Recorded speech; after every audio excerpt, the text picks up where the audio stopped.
It's 3 minutes past 12. Good afternoon, good morning, wherever you are in the world.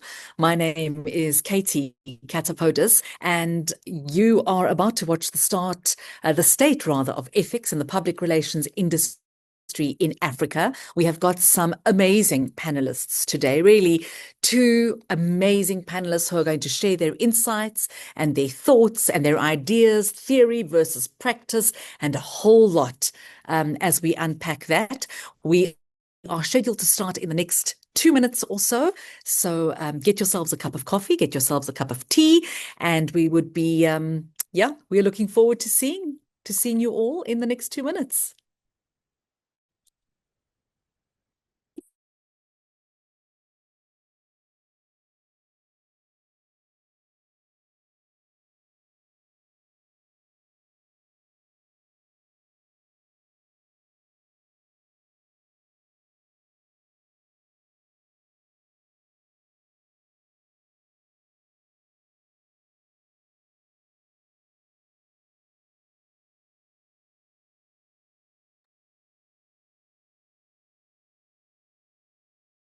Hello, everybody. It is a privilege to welcome you to this vital conversation today, the state of ethics and public relations industry in Africa. My name's Katy Katopodis. I'm not a PR expert, but as some of my colleagues and I often discuss, I am the other side of the same coin. I'm a journalist, I'm an editor, I'm a media practitioner, and the other side of this coin often looks like the work that you do. Public relations at its best is the art of storytelling anchored in truth. Isn't it about building bridges between institutions and the public? And hopefully everybody does this with integrity, transparency, and of course, with trust. But at its worst, it can be a fog machine, a tool of absolute confusion, a slick veneer hiding inconvenient truths. So where then do we find ourselves as PR practitioners, as media relations people, when it comes to ethics today? Africa's PR industry is growing in complexity, in sophistication, and in influence, but so too are the ethical dilemmas it faces. And I know you're thinking AI. As I talk ethical dilemmas, I know one of the things you're thinking is AI. We face ethical dilemmas lately, whether we're navigating political pressure, client spin, digital disinformation, or blurred lines between journalism and PR. One thing is clear: our ethical compass must be stronger than our desire to simply manage reputations, to simply spin. This panel isn't just about identifying the challenges.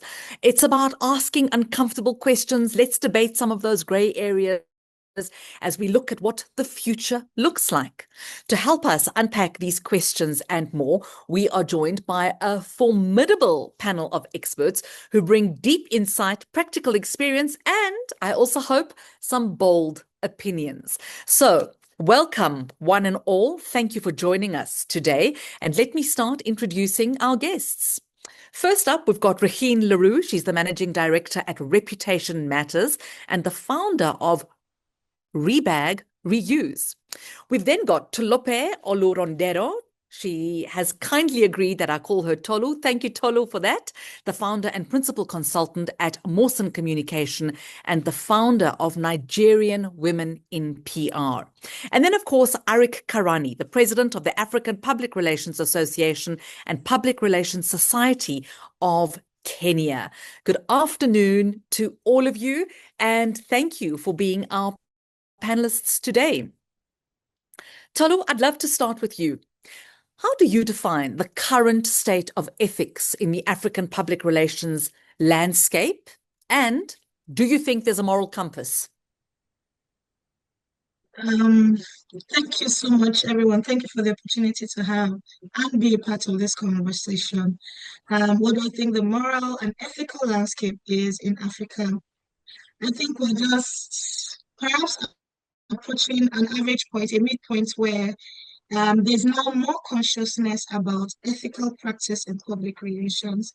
We've absolutely not hit the mark yet in terms of consciously always looking out and practicing ethically. But I think that compared to previous years, there's now more consciousness, there's now more awareness of ethical practice. There's an expectation also of ethical practice, both on the client side and even within PR firms, where yes, you may not, for whatever reason, be able to go all out to be ethical, but there's an expectation of it. There are now increasing conversations around ethical practice, where before now people would just assume, oh, whoever pays the bill should dictate the tone. Now you have PR professionals asking, so to what extent will my clients dictate the tone? There's now more interest in public safety and ensuring that our responsibility to the public is also kept in view as we also look out for the concerns of the clients who engage and pay us. Thank you very much for that. Regine, my next question is to you, because I wanted to know from you specifically, do you believe that ethical PR practice in Africa is improving, stagnating, or declining? And do you have any research around that when you reach a conclusion?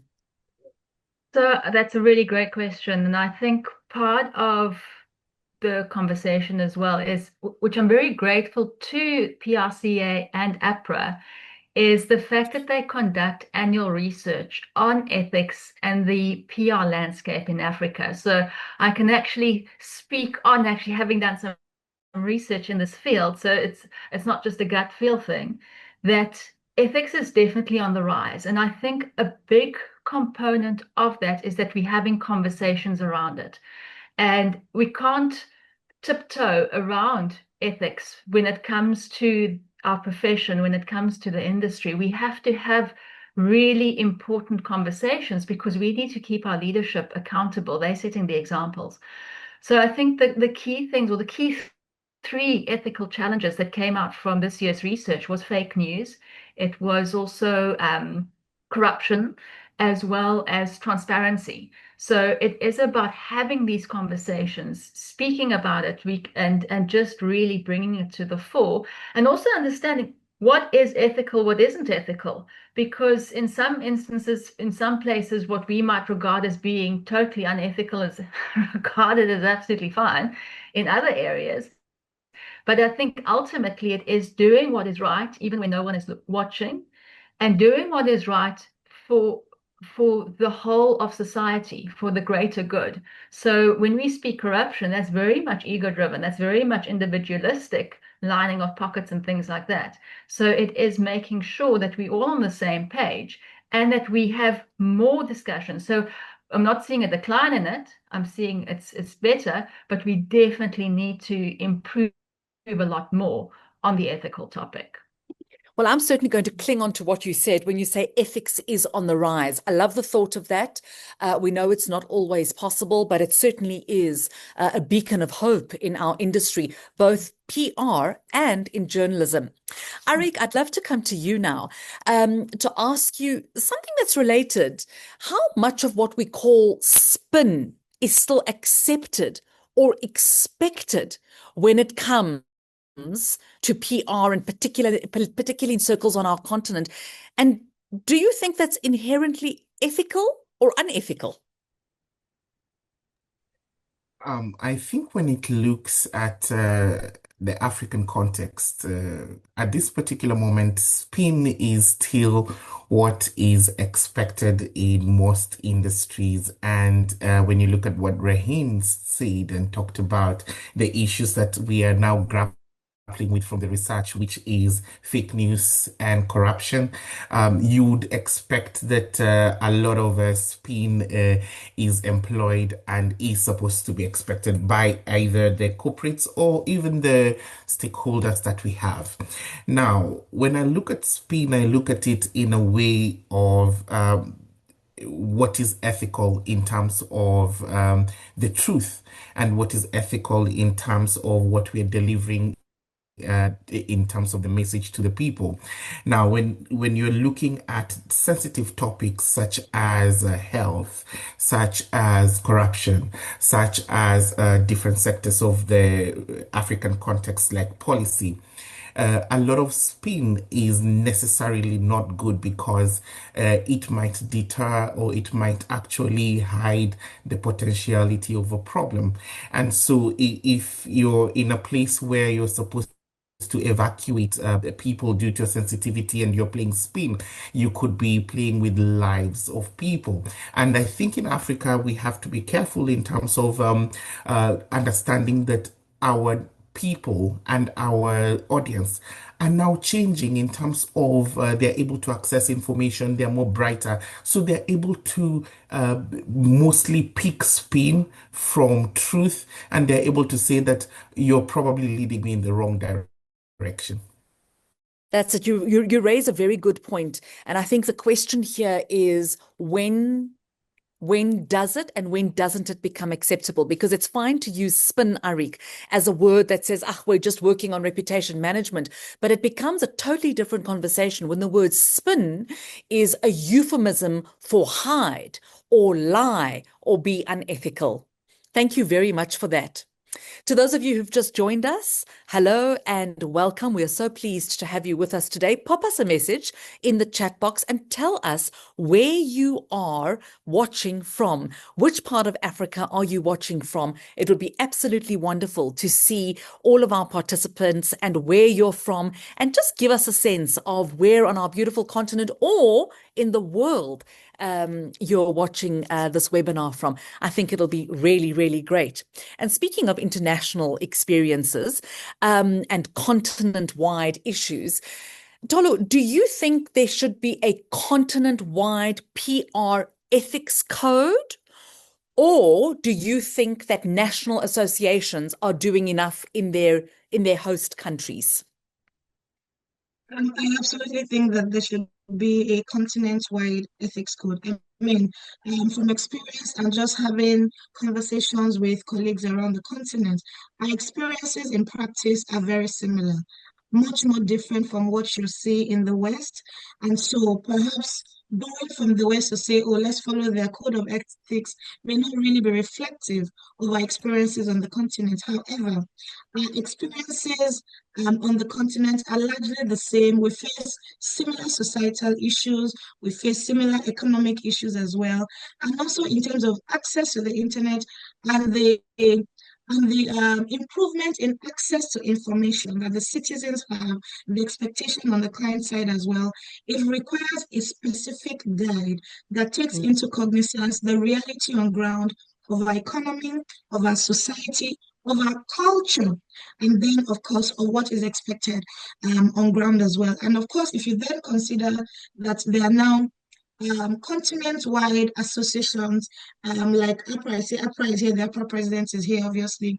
This PRCA focused exclusively on Africa as well as some of these regional bodies. And now there are many more communities of PR professionals within the continent collaborating and having conversations.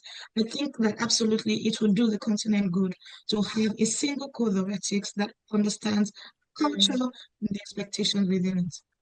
And a quick follow-up there, what role do agencies themselves, Tolu, play in setting ethical benchmarks? Do you have any thoughts on that?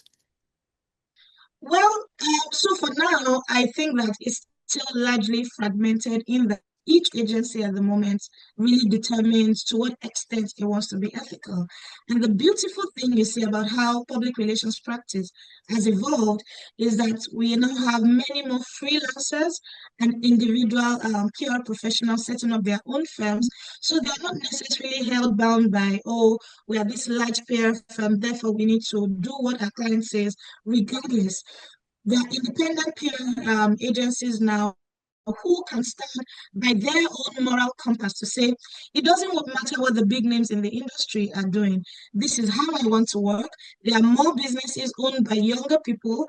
And so you have this freelancers and single agencies who are saying, if the big guys or whatever size of clients that I have, if they're not going to allow me follow this ethical and moral standpoint, I'd rather work with another kind. So absolutely, at the moment, it's very individualistic, but that's why that continent-wide ethical code is very important at this time. Thank you very, very much for that. Allow me just to give a shout out to Veronica. Veronica is the APRA CAO and watching from Lagos in Nigeria. Then we've got Nilki Duplessis from Claremont in the Western Capes. Hello, Mildred Mugambi from Nairobi in Kenya. Hello, Dr. Ibietan, Fellow of Nigerian Institute of Public Relations and Secretary General of the African Public Relations Association. And Nicola is watching from Somerset West in South Africa. Nicola, I don't want to make you jealous, but I think our weather in Johannesburg is slightly better than the weather you're having in the Western Cape. And if you've just joined us, of course, we're having a very, very intriguing conversation about the state of ethics and the public relations industry in Africa. Allow us to talk a little bit now about digital and social media and the ethical considerations of influencer partnerships, bots, and paid content in digital PR across Africa. Arik, would you like to take a stab at that? What do you think about those ethical considerations when we're dealing specifically with the likes of influencers, bots, and paid content? Yes, I would like to take a stab at that. Thank you. One of the things I think that is important for us as we're looking at this is to think about data privacy. That I think for me is very key when we are coming into the nuts and bolts of digital space. What is the data privacy for each particular region and how is it continuing? I think one of the most also important things for us to look at when we are looking at this is also respecting the intellectual property. We now have a lot of people who are looking at intellectual property in terms of the importance, and they're creating their own stuff. So digital professionals must respect copyright laws and use the content that they have and they have created, and also if they're using someone else's content, to make sure that they have the legal right to use it. I also think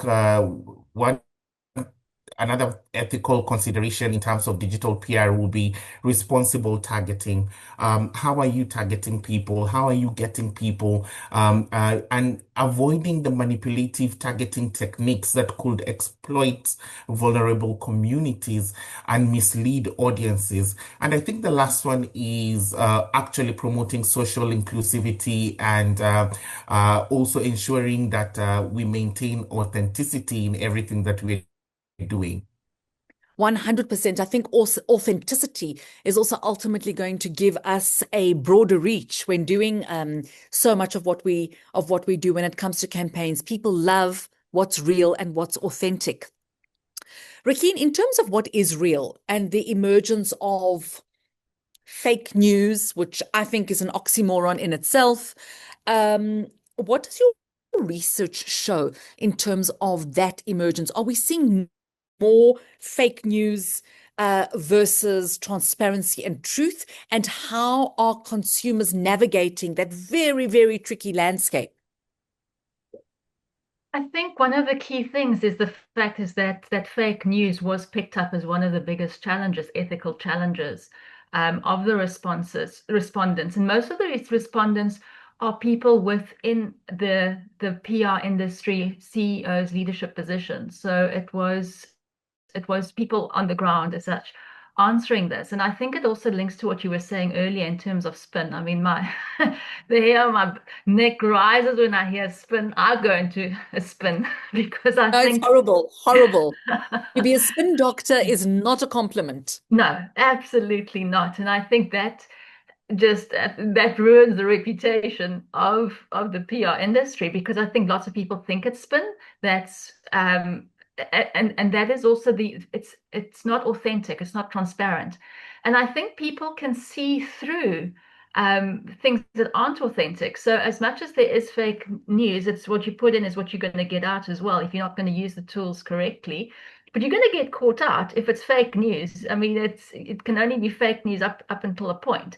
But people are doing their own research as well and checking, yeah, I think to a certain extent, checking the facts, not always, not enough, in terms of what needs to be done. But I think it's definitely, again, one of those things. Don't just take the information at face value. Make sure that before you share something, the news you read, that it is actually true. And otherwise, it's just going to become an absolute mess. And do you think, just in that vein, that there should be fact checkers within every PR agency that is not just jumping on some kind of fake or conspiratorial bandwagon, so to speak, but that are absolutely confident that what they're putting out is 100% true? Absolutely. I think, well, I don't actually think you need a fact checker. You need to check your own facts before you put anything out there. Because you're also going to be ruining your own reputation, never mind the agency's reputation, if you're going to be putting fake news out there. So I think as well, and maybe someone on the panel has more information on this as well, and our guests, is I actually also think people are trained these days to suss out AI generated content as well. Never mind just at universities, but also in the workplace, that you can't just you can't just rely on AI to do your work. You need to also, it's yeah, people are trained to make sure that it's to like reverse engineer the whole AI thing. Let's talk about AI specifically. Arik, do you think in the industry, people in PR should be leaning into AI, or should we be running away from it, so to speak? I believe that we should lean into artificial intelligence, but it has limitation, because I also believe that artificial intelligence that we lean into must be human-centered. What do I mean about this is I think we should use AI to advance our career, to advance our profession, and to be able to get the answers of what we're looking for. But we should always remember that these are machines, and machines can get it wrong. So we should not leave all the work to the machine. I think it's important for us to be able to say that even as we're using AI to advance our career, we are putting the human center part of it into deployment. So that means the human aspect of it, helping in research, if you're doing a PR study, if you're trying to implement a behavior change program, program, and so forth. So AI is very important, but let's just not use it so blindly, and let's just not say because AI is here, I'm just going to copy and paste what it says and then quickly finish the work. It's up to us to be able to maintain that level of professionalism and intentionality in all our programming, to be able to tell ourselves that we want to put out something that is different, something that has not been seen before, and something that has meaning from the communities that we are dealing with. That can only happen if we are always using the human-centered approach, and we're always putting ourselves first and using AI to get us to the destination, not to copy us into the next destination. Absolutely. I must say, I do agree with you there. And I don't know if any of you have seen a New York Times video that was doing the rounds. For me, talks to the dangers of AI. So it was two media statements, one from the CEO of American Airlines and another one from the CEO of Air India. And we know that Air India just experienced that devastating crash, and there was a horrible crash that affected American Airlines earlier in the year. And what the New York Times did was they juxtaposed both of these speeches, one below the other, and they played the videos. They were eerily, I don't even want to use the word similar, identical, eerily so. And you know, the New York Times did ask American Airlines for comment, and they didn't comment to them. But what that says to me is we had two companies experience a horrible tragedy, and lives were lost, and there was this terrible, devastating event, and somebody in their wisdom in their infinite wisdom, went into some kind of AI, chat GPT, whatever it might be, and said, please write a statement to be read by the CEO, make it warm, make it heartfelt, make it sincere, and gave all those key words. And that's how ultimately I think we ended up with these two practically identical speeches. In isolation, they're both very good. They're each, you think, oh, wow, they care, they're putting people first, they're at the heart of this. But once you put it together, you go, for me, it was a moment where I sat up and actually thought very, very long and hard about it. And I use this going forward now in all of the media training sessions that I do, because this is one of the huge dangers and the huge pitfalls of AI. And I just wanted to mention that because it strikes me time and time again. Very interesting. I just wanted to add a couple of thoughts to Please the go two ahead. questions you asked. One about the fact checking, that is so important. And exactly as Regina said, you don't need a fact checker as a staff, as an independent unit or designation within the organization. Each individual, in fact, beyond public relations, must spend the time and the resources to check their facts. Very quick example. So over the weekend, we saw the Jumbotron and the very interesting crisis with the astronomer CEO and the HR director. Now, the news part of it is there was a purported statement put out by the CEO of Astronomer, and it had gone the rounds. We had PR professionals writing think pieces on this purported statement, which absolutely didn't make any sense. I mean, it would be foolhardy for him to have put out a statement like that. Yet, everyone ran with it. There were LinkedIn articles written about it. And then some 24 hours later, the company comes out with a statement to debunk that article. Now I'm wondering to myself, all the PR professionals who took a screenshot of that statement and wrote, would you go back on LinkedIn to say, I made a mistake? Yeah, that's one of the places where you better keep quiet if you're not sure of your fact. It's better that way. And then on AI, referencing the reports that we're having this conversation around, one of the top areas that came out in terms of PR skills, what PR professionals do, the top one at 66% is communication strategy development.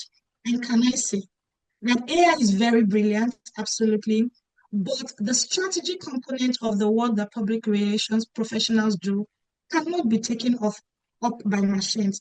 That is even more so for us in Africa, because these machines are not taught yet in our culture. They don't understand the context of our continent. They don't necessarily understand our people enough to come up with a compelling strategy that is community focused, that is contextual enough to deliver what it requires to deliver, so that you know that the PR professional is there.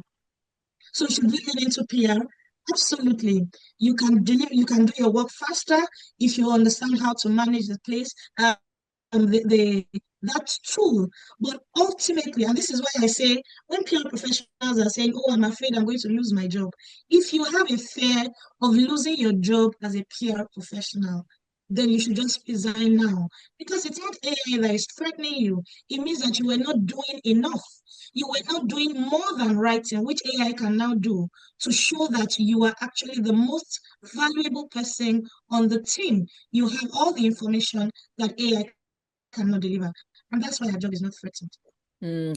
What an interesting example you gave us of that astronomer CEO, and that debunked statement that the company had to come out and I don't know one person in the world who hasn't seen that image, those shocked faces, the dropping to the floor, the turning around. It was quite something. It was quite something. Do you think all agencies should have an AI policy then in order to guide their teams on how they should and shouldn't be using AI? Regine, do you have a thought on that?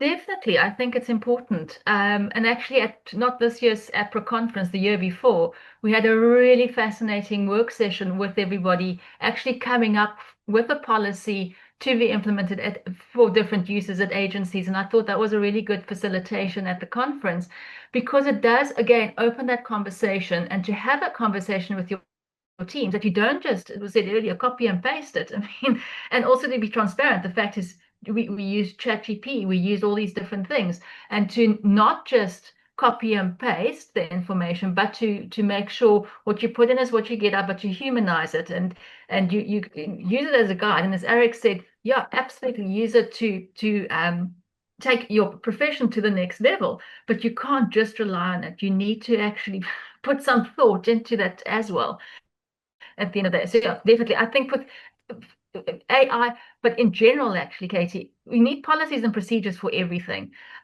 because of the consistency. Consistency builds your reputation. So without policies and procedures at any level, it's going to be cause chaos. So I think everybody needs to just go back to the drawing board and make sure, have we written down something on how we ethically use the AI within our organization, and to what extent, and how do we communicate that with our customers as well? Absolutely correct. Let me pause here and ask all of our participants to share any questions or comments that they might have. At the bottom of your screen, there's a lovely box with a question mark in it. It says Q&A. Please feel free. We've got some 3 great questions there already, but please feel free to write any questions or thoughts or comments that you may have in that Q&A box. And we do promise to get to it. We're going to dedicate the last 15, 20 minutes to answering all of your questions. Now, Arik, we heard Tolu talk about AI that is very much instructed and informed by what happens in the rest of the world, and not necessarily in tune to our African nuances, our African cultures and context. And in light of that, how do you believe the Western-centered legacy of PR ethics either clashes or aligns with our traditional norms and communication values on the continent? Yeah, so first of all, I think it's important for people to understand that AI is machines. And what they do is they sieve through lots of information that is out in the universe to be able to give out an answer to a question that someone poses for it. Now, where is the problem where you see that our culture and our context and our continent is not represented when it comes to answers, is because we as Africans, as scholars, as practitioners, are not putting more information about ourselves into the universe, to say the least, or into the World Wide Web, in terms of our cultures, our tradition, our way of life, such that AI is able to pick that information to give a coherent answer. So the gap is that we are not doing enough to sell ourselves to the world. That's where the gap is. Now, when it comes to what AI will give you what is in the system. So if we're not putting anything into the system, then we will not be recognized. And that therein lies the problem of the future. How much more information do we want the future that will be using AI to be able to generate about Zambia, about Nigeria, about Africa, about South Africa, about all the contexts, the cultures, and the practices, and of course some of the campaigns that we do that I think are phenomenal, but we don't just put them out there, that they can be able to generate that answer. So when I look at our challenge as practitioners, as Africans, would be stop using it fast. How do you put yourself into the equation? How do you put your thoughts and balances into the system such that the AI questions for tomorrow will have your opinion, will have your viewpoint, will have your story? Because remember, I think we as Africans still continue to suffer because of 5 things. Poor communication. We are not good at it, even though we have advanced a lot in it. We are not telling our story more and better, and in places where it should be, we are suffering from late communication. We are now struggling to catch up and realizing that, oh, AI is picking this information from somewhere. So where do we get it and how do we get it quickly? We are suffering from missing communication. When you go to the web and you're trying to use these tools, you're finding out that it has a lot of problems because it's not giving you the complete information that you need. We are suffering from wrong communication. This is where people will sit from different parts of the world and they will determine what Zambia looks like, they'll determine what Seychelles looks like, and they'll give you the wrong information. And we are suffering from incomplete communication. We have to understand that if we are looking into the future, we as practitioners, as in the field, as agencies, we have to come and dictate our tune, put our content out there. Otherwise, we will still continue playing catch up. Absolutely right. And we've got to be future focused when we're doing this. You're 100% correct there. Tolu, I'd like to move the conversation to media, or rather the intersection between media and PR and where it intersects, particularly when it comes to ethics. Where do the lines blur for you between PR and journalism? And how are we able then to draw clearer ethical boundaries? So I have a very, I don't know, I'm not sure if it's interesting, but I have an interesting opinion about how public relations professionals in Africa interact with the media. So this is me coming from a place of practice in Africa and with very extensive conversations with professionals on the continent. Allow me to say, because I mean, Katy, you're a journalist, so this is not to say anything about you, but largely, if we will tell ourselves the truth, that media is play for play in Africa. That's the reality. If you have the money, you can literally get anything on the news on the continent. So that even takes the question of ethics out of the equation, right? Because what's the ethical consideration if I can pay to get anything online? And that's why there is now a lot of fact check, independent, individual fact checkers online. And that's why you have more young people who are willing to believe influencers over media organizations, because everybody now knows that even if I see you on TV or I read a story about you in the papers, it doesn't mean it was fact-checked. It doesn't mean it is correct. It simply means that perhaps you were the one with the biggest budget available at the time. So, I mean, I'm not certain at this point that it's a question of ethics. It's more about how do we equip the media organizations in Africa sustaining enough that they would be able to say, no, even if you came to us with a budget, we can't run this story because it just doesn't do the public any good. It doesn't do any of us any good. And it's absolutely a lie. Without contextualizing the challenges that both PR organizations in Africa face in terms of access to funding and also the media organizations that need money to run. I mean, if I needed to put out a story and I had the budget, I would literally come to any media organization and they would publish it.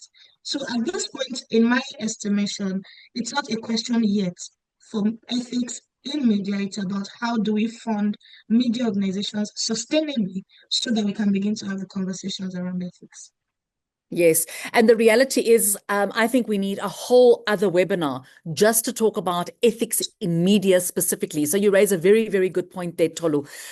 We do have a question. In fact, we've got lots of lovely questions from our participants today. Nielke Duplessis says, how do you distinguish ethical communication in a world where fake news is presented as the truth to many uninformed media users? And goes on to give us the example of the vaccination debate being driven by anti-vax influencers. Regine, is that a question you'd like to take? Can we ask you to field that one? Yeah, and Nilki, I don't know if I'm going to answer this correctly. So I'm very happy for the rest of the panelists. I think it's everybody's responsibility to get as many of the facts as possible, not to just rely on one source. And I think I mean, the vaxxers and the anti-vaxxers, that is a debate on its own, and that was a massive thing on its own as well, and I think for years to come. But I think it is, as communicators, it's your ethical duty to be transparent in everything that you communicate, and to do your own research, and to speak to experts and to speak to specialists, to give both sides of the story, so that you can then look at all the possible options. What are the pros and cons if I vaccinate? And I know that's just the example. And what are the pros and cons if I don't vaccinate? So that you can actually then make your own decision that's right for you in your own heart, that's ethical for you based on all the facts. So I think that's the responsibility of everyone. That's my opinion. I'd love to hear from anybody else has something to add. In fact, Regine, I must agree with you there. As somebody who's been in media and in the media space for over 20 years, hopefully in what many would describe as the ethical side of it, I think the responsibility lies with everybody. And I think we have a responsibility to be well read, to consume things widely, to read different opinions, different genres, different organizations, in order then, as you say, to build an informed opinion. Not one outlet will be 100% accurate all of the time, because as in PR agencies, we are newsrooms made up of humans and not robots. Or at least I hope that they're not made of robots, because that's certainly the newsrooms I've been in. It's human beings at the core who do make mistakes. But I think it's really, really important that we're as well read as possible. We've got a lovely comment here. In fact, it's a where is it? There it is. It's by Abdulaziz, who says, Abdulaziz was at a webinar last week. A speaker suggested that we stop calling our profession PR, but call it with its full name, public relations. He argued that PR sends across a negative connotation. Agree or disagree, panelists? Arik? Oh my goodness, this is such a challenging question, but it is also something that I keep on advocating. We at APRA and at PRSK and in everywhere I go. The word PR has been so misused, especially by our politicians within the African context, that when something happens, you'll hear them say they're just doing PR. That is just PR happening. So the word PR has been so misused. So I tend to write it in food as well, public relations, because sometimes putting it in context also makes it look like it's a profession, and it is a profession, and makes it look like there's a lot that goes into it. Now, do I think that that term is going to change? No, I don't think it's going to change. I think it's going to go worse as we go along. But is there a way for us to make it change? Yes, there's a way for us as in the continent to make it change. One of the things I think that we can be able to give PR a good name in short form is to make it a legal profession in each of our countries. So for example, I do know that Nigeria and Zambia have an act that defines the public relations profession and who should practice into it and what should happen and who should be hired, which guides the profession in terms of other professions as well. It sits there like the lawyers, the accountants and so forth. So there's a lot of more respect in these countries when it comes to public relations and PR, the term that is being used. Now, with other countries that are coming up like Kenya, Tanzania, Ghana, that is looking into this act, it will be important for you to finish the process. And then other countries that are able to make sure that this is a legal framework where we can peg our profession into law, it would really make a lot of sense. So I think we still have a long way. It may still have a lot of connotation, bad connotation, especially when it goes to politics. But I think there's hope. Certainly, that's very insightful. Thank you. Another question here says, President Arik has expressed the view that while we should lean into AI, it must remain human-centered. My question then is, as we increasingly adopt AI in PR, or shall we now say public relations, how do we ensure that its integration stays human-centered ethical, and aligned with the core values of our profession. Tolu, can I give this to you?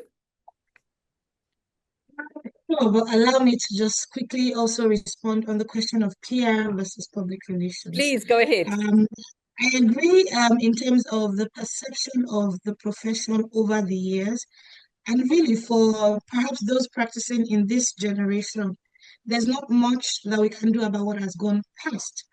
However, you will agree as we continue to practice and with the new things happening in the profession on the continent, that the responsibility to wear the toga of responsibility and acceptability of our profession rests on us. What we've said historically and what we've seen historically, that perhaps practitioners in the past have mostly focused on individual accomplishments as opposed to accomplishment for the profession, such that there wasn't much more for us to inherit when we came into the profession. And there's just a lot of baggage that has come with that name because there wasn't a lot of investment into the collective acceptability of the profession. It was more focused on individuals. But today you have PR professionals creating communities, hosting conversations, hosting galas, and these are not events that are shoddy. These are events delivered, organized by professionals, showing the capacity of public relations professionals. We can talk about the lawyers and the accountants today because those who are lawyers and accountants invested time and resources to get that respectability for their profession. In this generation of PR professionals, we have organizations like the PRCA, we have organizations like the Women in PR Ghana, we have conferences now, business-focused conferences, talking about public relations, like the Experiencing Public Relations Conference. You cannot come to those events like that and just think that these guys are wishy-washy people. No. As we continue on this trajectory, as we continue to have events organized by PR people, not only for PR people, because that's what the other thing is. We typically host events and we bring only ourselves into the room. We are not the ones only that can change that perception. We need to bring people external to the profession to see what the profession is about. And that's what conversations like this must be for. Let business people come in and see how PR is practiced and done by public relations professionals. And there are now multiple events happening across the continent.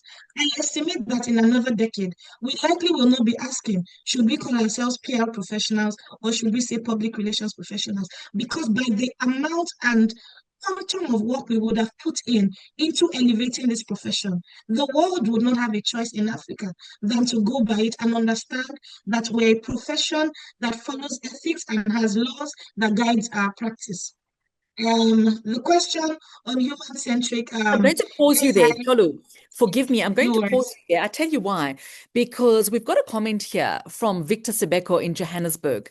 And Victor, if I'm reading your comment correctly, you say, I'm humbled the message went across last week. It should be public relations and communication management. So Victor, I'm assuming it is you who made the comment at the webinar last week. And yes, I just wanted to recognize you because you've clearly started a really important debate and discussion here. So I just wanted to recognize you there, Victor. Thank you very much for typing that through. Regine? Just a quick one. Thank you. Just super quick, just to add to that topic before Tula goes on to answering the question. I think what's absolutely key, I've always said PR hasn't PR itself particularly well. But we can name change it as much as we want to. We can call it communication management. We can call it reputation management. But if we aren't going to be changing the behavior and the way that we're doing our business, you can call it whatever you want to. It's going to revert to being seen as spin, and it's going to be PRing itself negatively. So we need to make that decision in terms of what are our values that's going to be guiding the behavior and how we do things differently. Just wanted to add that. How though? I want to come back very quickly with a question. How, though, do public relations practitioners and executives say no to money. When economies are not doing well, when you've got somebody who's clearly in a bit of a bind, and we've got them everywhere, not just in Africa, but it's the world over, who comes and says, can you please help me with a bit of, reputation management here?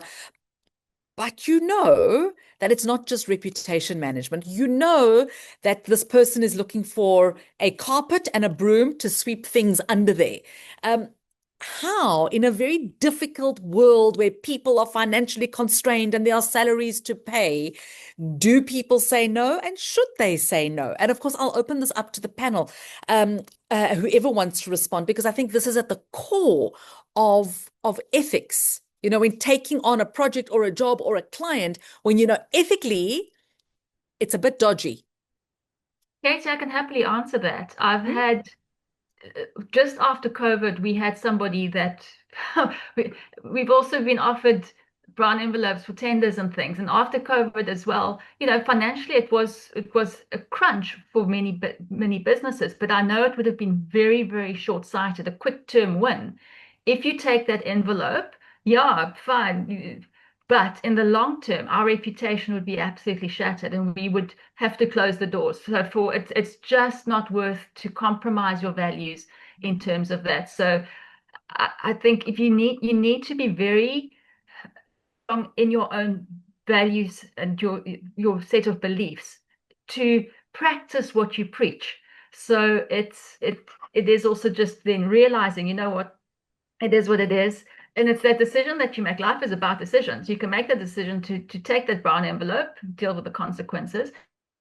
But I think if you want to be seen as ethical and to be regarded within the industry, you have to set that example.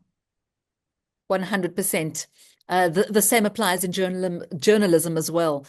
Short-term gain means, long-term you may not actually have a reputation at all. Arik, Tolu, do you agree with that sentiment? I do. Go ahead, Tolu. Okay, just very quickly to say that a generation must be willing to pay the sacrifice required to buy back this profession, right? If we all say that I want to accept money, because at no time will it ever be easy to say no to money. There must be a conscious effort by a generation of public relations professionals and agency owners to say no. We are not just doing this for ourselves and to guard our reputation. The entire industry lies on the shoulders of each PR professionals who turns down money that is against the ethics of the profession. For everybody who accepts money that is against our ethics, we will continue to have the conversation about whether we should call ourselves PR professionals or not. Don't just do it for yourself because your reputation is at stake. Please do it for the next generation of public relations professionals who need to meet this profession and be able to get value from it. Absolutely right. Arik? Yes, I'll sum up both with one word, integrity. Integrity in our practice as individual practitioners is important, because that's what will take us the long while, and that's what will lead the next generation to understand that there are limits of what we can do and what we cannot do. So integrity for us ourselves, even as individuals, is something important we carry along and should carry along, especially if we get to be offered the brown envelope. It all depends with your integrity and what you're thinking. If you can change, then we can change the industry. And ultimately, if we keep ethics and integrity and credibility at our core as humans and as professionals, it shouldn't be difficult to make the decision. In fact, it's very, very easy to make that decision. Regine, exactly as you said. We've got 4 minutes left, and I would love for each of you, please, just to round off with your final thoughts on what is a complicated and multi-layered issue with many, many areas, including AI and social media and influencers and people who come with brown envelopes, but also doing really excellent work, because we know that this industry does incredible work. So in closing, Regine, any final thoughts? We'll start with you. Sure, and I think I saw Mildred's comment here, and I actually want to end off with that. She's asked, what are the three key qualities do you think is a must for public relations professionals? And I think first and foremost, it's to know and have your own values embedded in yourself. And I think what's really crucial is that you can't have your values separate to your personal values and your business values. Your reputation doesn't hold office hours, so as we've just seen over the weekend or with the Coldplay thing. So your values are absolutely crucial. Make friends with research. You need to do research. And it links to Katy, what you were saying earlier as well. Read widely, read everything, read as much as you can, not just about getting facts and opinions and things, but actually as a communicator, it helps you to write so much better and also to pick up the stuff and to be so that you can use your AI, have that balance. And then also, Arik, I'm going to quote you what you always say in conferences, and I always love when you say be empathetic, be an empathetic communicator. I think that's absolutely crucial. So those are just the three things from my side to end off with, from the research, the PR landscape, and again, just a massive thank you to PRCA, to APRA for investing in research, in these discussions, and just having these conversations. So thank you so much. Excellent. Tolu, your final word? Absolutely. Yes, I would say that for us to continue to get value from the public relations professionals, both for ourselves and to build a sustainable profession in Africa, PR professionals must be willing to do PR for themselves. It is no longer acceptable that you're focused only on your principles and you remain at the backstage. These days, your reputation as an individual brings value to the table of your clients. Please don't keep quiet. Let's also start to document our work as PR professionals. It's no longer enough for you to just document the work of your clients. How did you come about that strategy? The more Africans who document our practice, the better for us, so that we can contribute that body of knowledge to the global profession as well, so that Africa can take its place in the conversations we're having globally. Finally, I use this opportunity to invite you to the Experiencing Public Relations Conference in 2026, August 18th. Thank you so much. Excellent. Thank you very much. Invitation accepted. Arik? Well, over the last 1 year, and this is now my message, apart from what Regine said, I love saying empathetic communication, but I'm going to end with that we are suffering from 5 things: poor communication, late communication, missing communication, wrong communication, incomplete communication. If we can, each of us, address these 5 areas in every part and parcel of our communication, we can make a difference for ourselves, for the continent, and for the world. If we can address these 5 things, as we address these 5 things, my message has always been: have empathy in your communication. It fosters relationships. It ensures that there's understanding. Empathy is what binds us together, and not just the empathy of telling an AI tool to say, hey, soften my speech, hey, soften my birthday message, or I want to say happy birthday to Regine, what do I do? I want to say happy birthday to Joe, how do I do it? But take that message and put yourself in it. Have empathy in everything you do, because the world is struggling right now and it needs a lot of empathy. But address those 5 things. Wonderful. Thank you. You have all been superb. I have thoroughly enjoyed moderating this. These are issues that speak to my very core. Mildred, thank you for your lovely compliment on the chat. I appreciate it. Thank you to PRCA for arranging this, and we'll see you all next year. Thanks, everyone. Bye-bye, everybody. Thanks, everyone. Bye now.